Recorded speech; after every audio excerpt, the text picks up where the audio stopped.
restraining order mula sa Korte Suprema ang nakuha ng vlogger at senatorial aspirant na si Francis Leo Marcos. Kasunod ito ng kanyang petisyon para pigilan ang COMELEC na ideklara siyang nuisance candidate o panggulo lang. Nakakuha din ng TRO sa Korte Suprema si dating Albay Governor Noel Rosal at dating Mandawi City Mayor Jonas Cortez na parang kinansela ng COMELEC ang COC. These TROs, they enjoin or prevent the COMELEC from implementing the resolutions, considering the candidates are either disqualified or a nuisance candidate. So that means they have to be included in the ballot. Sabi ng COMELEC, susunod sila sa utos ng Korte Suprema. Kailangan daw nila ng 2 hanggang 3 araw para madagdag sina Rosal at Marcos sa balota. Napaka-crucial yung linggong ito. Sapagkat yung linggong ito yung magsisimula muli ang COMELEC ng pag-iimprenta ng balota. At again, atin pong kinukumit, pinapangako, the COMELEC will always comply at this point with the Supreme Court directive. Pero sabi ng Korte Suprema, may mga iba pang mga kalintulad na petisyon na kanilang dinidinig. 25 petitions ang nakafile ngayon sa national at local position at 22 naman sa party list. Bago lumabas ang TRO ng Supreme Court, ipinakita pa naman ng COMELEC sa media ang bagong ballot phase.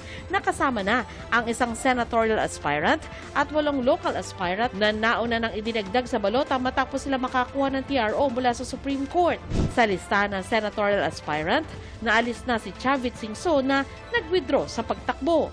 Nadagdag naman si Subair Ginto Mustafa, kaya raw may ilang aspirant na naiba ang numero sa balota. Pinasok po natin si Ms. Mustafa, unang-una pong bumaba ay si Olivar, Ong, Pacquiao, Pangilinan, Kerubin, Ibuloy, Ramos, Revillame, Rodriguez, Sahidula hanggang kay Salvador. Hindi na po gumalaw pagkatapos pa dyan dahil tinanggal po natin yung dahil sa pag-withdraw ni Singson. Naisa na ng COMELEC na makapag-imprenta na muli ng balota bukas pero posibleng sa Biyernes na ito gawin. Sa bawat pangalan kasi na ihahabol sa balota, kailangan baguhin ang database ng mga aspirant, magsagawa ng serialization ng bawat balota at gumawa ng mahigit 1,600 na ballot phase, prosesong inaabot ng 2 hanggang 3 araw. May agam-agam ang COMELEC na baka hindi na nila kayanin ang target nila na April 14 para matapos ang pag-iimprenta ng 73 million na balota. Kahit pa posible raw na 1.5 million ballots kada araw ang maproduce nila. Titiyakin daw nilang hindi maapektuhan ng deployment nito at ng iba pang kagamitan sa halalan.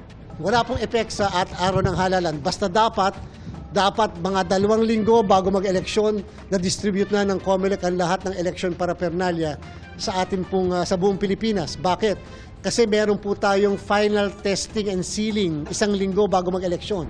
Sabi naman ng Supreme Court, kinokonsidera nila ang epekto ng mga TRO sa printing ng mga balota. The court does consider the printing of the ballots, of course.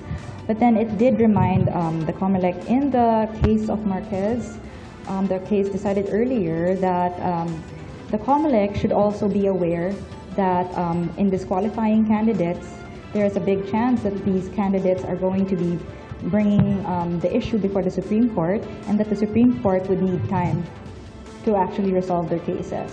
Para sa GMA Integrated News, Sandra Aguinaldo, ang inyong saksi. Mga kapuso, maging una sa saksi. Mag-subscribe sa GMA Integrated News sa YouTube para sa iba't ibang balita.